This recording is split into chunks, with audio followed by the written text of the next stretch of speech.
हिंदवी स्वराज्याचे संस्थापक राजे छत्रपती शिवराय, राजमाता राष्ट्रमाता मासाहेब जिजाऊ, धर्मवीर छत्रपती संभाजीराजे यांना मानाचा मुजरा करतो। सर्वच महापुरुषांना मानाचा मुजरा।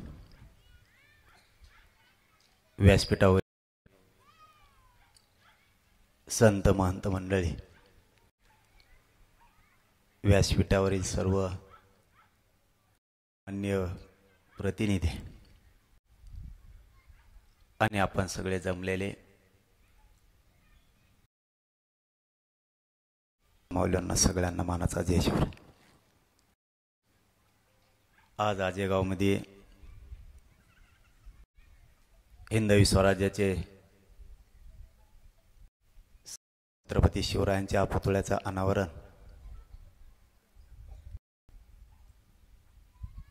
आणि हा आनंदाचा सोहळा आज पार पडलाय।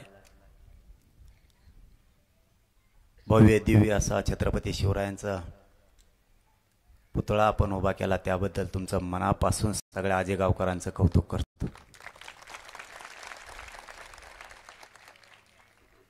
आणि तुम्हा सर्वांना छत्रपती शिवरायांच्या जयंतीच्या निमित्तानं खूप खूप अशा शुभेच्छा देतो।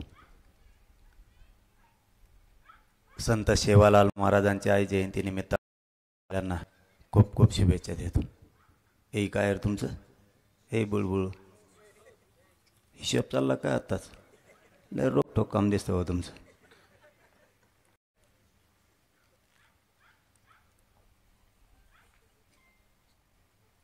या देशाला, या रयतेला छत्रपती शिवरायांनी स्वराज्य दिलं। स्वराज्यावरती आपल्याला आता सविस्तर माहिती सगळी सुशेन सर देणारच आहेत आणि इतिहास आपला सगळ्यांना माहिती पण आहे। ते आता तुम्हाला सविस्तर सगळं इतिहास सांगणार आहेत, आपण सगळ्यांनी तो ऐकावा। माझी तब्येत खराब असल्यामुळं मला जास्त वेळ बोलता येणार नाही, मला उभा पण राहता येत नाही जास्त, त्यामुळं शरीरात खूप वेदना येतात। मला जास्त वेळ उभा राहिलं तर खूप त्रास होतो, त्यामुळं आपल्याला दिलेला शब्द पाळण्यासाठी इथपर्यंत आलो, येईन बोललो।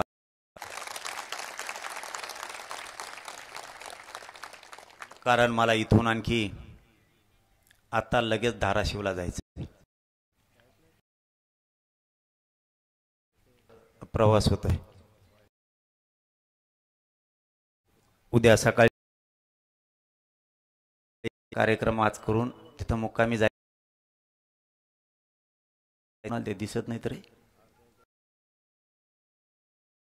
चालते बघ।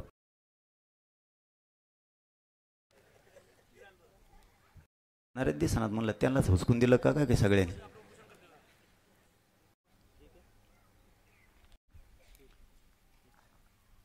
या स्वराज्याचा फक्त एक विचार घ्या, तेवढाच सांगतो। एकजूट असली पाहिजे, अन्याय हिंदवी स्वराज्याने शिकवलंय। जातीवाद करायचा नाही हे सुद्धा स्वराज्याने।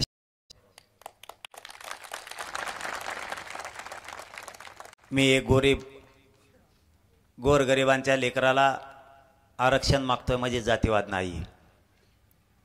मी आतापर्यंत एकाही जातीला 18 पगड जातीच्या सगळ्या धर्मातल्या लोकांना एकाही शब्दानं दुखवलेला नाही।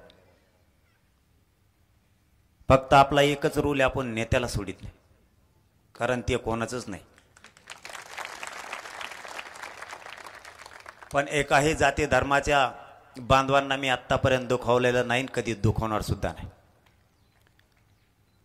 ना कधी दलित मुस्लिमांना कधी बोललो नाही, सामान्याला कधी बोलणार नाही। ना कधी धनगर बांधवाला, ना बंजारा बांधवांना, ना 18 पगड जातीतल्या कुठल्या बांधवांना, सामान्य जनतेला एका शब्दाने दुखवलं नाही आणि कधी दुखवणार सुद्धा नाही. आरक्षण मागतोय म्हणजे जातीवाद नाही. माझ्या गरिबांच्या लेकराला ते भविष्यासाठी लागतंय म्हणून ते मागतो आणि ते मागणार आहे. जर कुणाला तो जातीवाद वाटत असेल तर त्याला माझा नाईलाज आहे. मी ते घेणार आहे आणि समाजाला देणार सुद्धा. या आनंदाच्या सोहळ्याच्या निमित्तानं 2-3 गोष्टी केल्या तरी खूप. पहिली की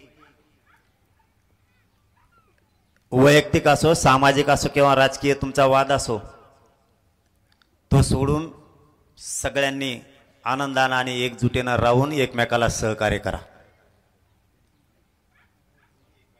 दुसरं की सगळ्यांनी व्यसनापासून लांब जा. जर दारू किंवा कोणचं व्यसन करत असाल तर फक्त व्यसनापासून लांब जा. आपलं कुटुंब आणि आपला समाज सुखी झाल्याशिवाय राहणार नाही. फक्त व्यसनापासून लांब जा आणि कायम एकजूट राहा.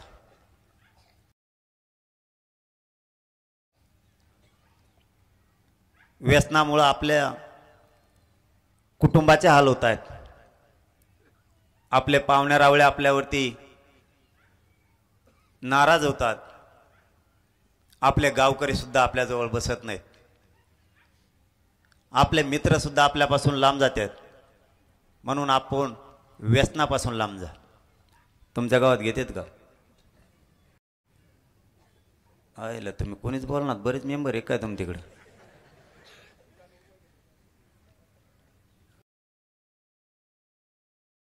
एकदा लेकराकडे बघा. सकाळी गेलेला बाप संध्याकाळी कसा येईल ही कुटुंबाला आणि आपल्या लेकराला चिंता असते. तुमच्या पायाला हात लावून सांगतो, फक्त व्यसनापासून लांब जा. आपली प्रगती कोणी रोखणार नाही.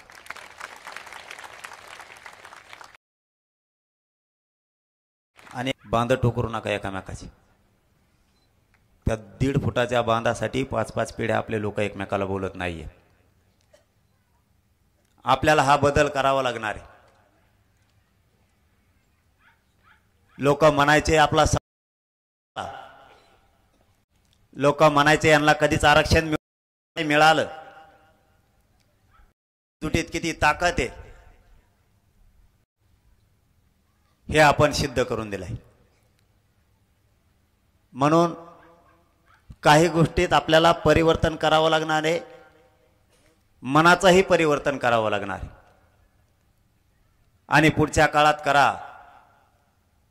तुम्ही जर एकजूट राहिले तर बाकीचं मी बघतो. कोणचं सरकार असू दे, जोपर्यंत मी जिवंत आहे तोपर्यंत तुमच्यावरती जे संकट येईल सगळ्यात अगोदर मी झालेले शब्द आपला शिवजयंतीच्या निमित्तानं तुम्हाला. फक्त आपण आपल्या अंगावरती जायचं बंद करा. जाऊ नका. आणि 22 फेब्रुवारी पासून ते 22 मार्च पर्यंत आपल्याला काही गोष्टी कराव्या लागणार आहेत म्हणून या महिन्याच्या काळात आपण करायच्या ठरवल्या. हे शेवटचंच सांगतो आणि थांबतो. हा समाज एकत्र आला पण गावखेड्यातल्या गोरगरिबांच्या अडचणी आणि समस्या खूप आहेत. नुसतं एकत्र येऊन उपयोग नाहीये. एकत्र आलोत, एकत्र आल्याचं योगदान वायाला जाऊ दिलं नाही. समाजाला न मिळणार आरक्षण दिलं, राहिलेला सुद्धा मिळेल. छोट्या छोट्या इतक्या समस्या आणि अडचणी इतके ते सोडवायला कोणीच नाही. गावात नेमकं आपल्याला आलेली अडचण सांगायची कुणाला? हा गाव खेड्यापासून शहरापर्यंतची सगळ्यात मोठी समस्या. आपल्याला प्रत्येक गावात सेवक म्हणून एक का होईना माणूस द्यावा लागणार आहे. म्हणजे सगळं गाव त्याला त्याच्या अडचणी सांगत. आपल्याला हे करावंच लागणार आहे. नुसती गर्दी आणि मोठमोठ्या सभा यातून समाज लोकाला हाक मारली की लोक लाखात एकत्र येत आहेत, पण त्यांच्या आडी अडचणीचं काय? गावात येणारी अडचण गोरगरिबांनी सांगायची कोणाला? एक सांगायला त्यांना हक्काचं ठिकाण आपल्याला द्यावं लागणार आहे. आधार जे म्हणलं जातं ना, गोरगरिबाला कसली अडचण आली तर ती सोडवण्यासाठी तालुक्याला आणि गावाला एक पोरगा आपल्याला द्यावं लागणार आहे, म्हणजे सगळे गावकरी त्याला आलेली अडचण सांगू शकतील. एकमेकाच्या समस्या आणि एकमेकाचं दुःख आपल्याला सगळ्यांना माहीत झालं पाहिजे. एखादा विषय होऊन गेल्याच्या नंतर आपल्याला 2 ते 3 महिन्यानं कळतो, तोपर्यंत त्यांनी सगळं सहन केलेलं असतं.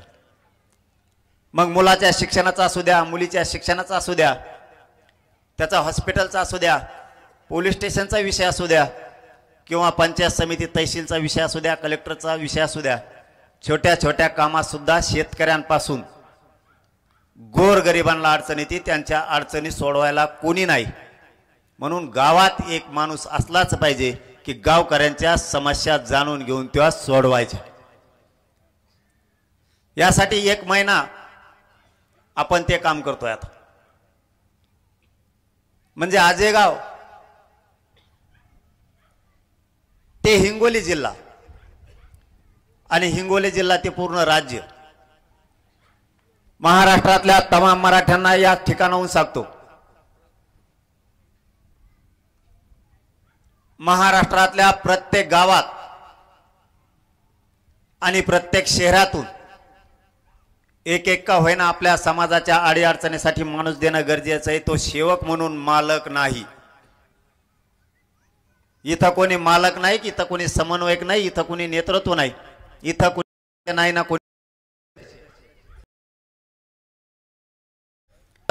सेवक नौकर म्हणून कोणीतरी काम केलं पाहिजे निष्ठेनं. त्याला काम करताना सामाजिक आणि राजकीय स्वार्थ असला नाही पाहिजे.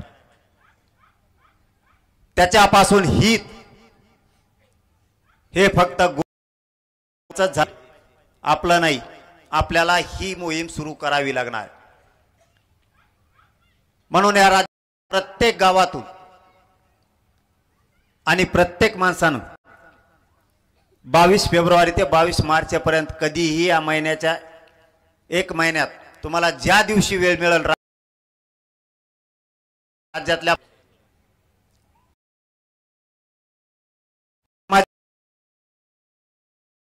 जे काम करणार, गाव पूर्ण गावातले एकजूट झाले. याच्याच बरोबर आपल्याला झालंय किंवा राहिलेलं सुद्धा मिळेल, नोकऱ्या लागतील, शिक्षण होतील, एवढ्यानं भागणार नाही. आपल्याला पुढचं पाऊल टाकावं लागणार आहे आत्तापासूनच. आरक्षण मिळालंय असं ग्राह्य धरा, ते मिळणार पण आहे. आरक्षण देऊन शिक्षणाचा आणि नोकऱ्यांचा प्रश्न मिटला आणि जे नोकऱ्या आहेत त्याला बढती मिळेल. बढतीचा तर एवढा प्रॉब्लेम आहे, आपला जर अधिकारी झाला तर त्याच तो ज्या खुर्चीवर बसला त्याच, ते कधीच वरचा अधिकारी होत नाही. आरक्षणाच्या विषयातून तो मार्ग, पण दुसरी तयारी करावं लागेल आपल्याला. आपल्या गरिबांच्या पोरं व्यवसायाकडे सुद्धा वळावे लागणार आहेत. व्यवसाय हे सगळ्यांनी केलेच पाहिजे.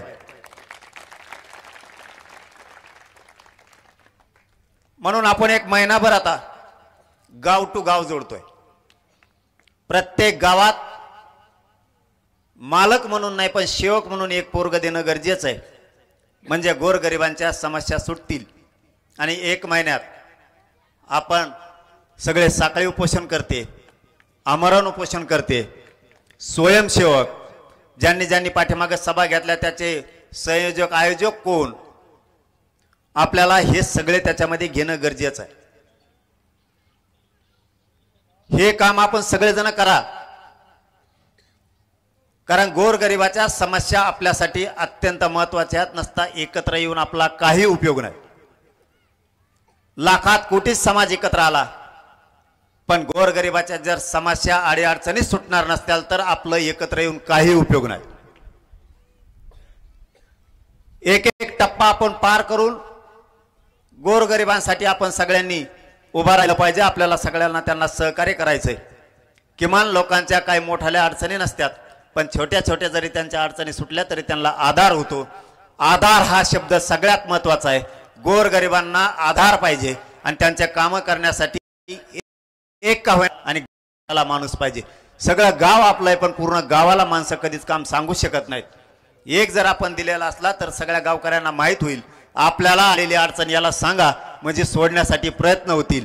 आपण किमान एखादा प्रश्न नाही सुटला तरी त्याच्या मदतीला तरी जाऊ शकतो. म्हणून राज्यातल्या प्रत्येक गावातल्या 22 फेब्रुवारी ते 22 मार्च पर्यंत आंतरवालीला यायचे.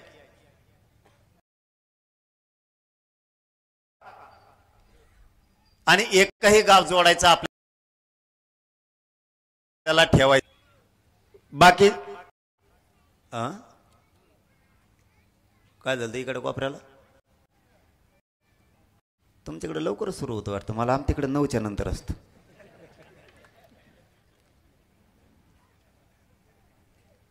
या आजेगावच्या असू द्या असतो एखादा अर्धा राहू दे. आपल्या आजेगावात छत्रपती शिवरायांचा पुतळ्याचं अनावरण झालं, उद्घाटन झालं. या उद्घाटनाच्या निमित्तानं आणि शिवजयंतीच्या निमित्तानं तुम्हा सगळ्या बांधवांना खूप शुभेच्छा देतो. आणि मला पुढे जायचंय, त्यामुळं तुम्हाला पुन्हा एकदा खूप खूप शुभेच्छा देतो आणि थांबतो. धन्यवाद. जय शिवराय.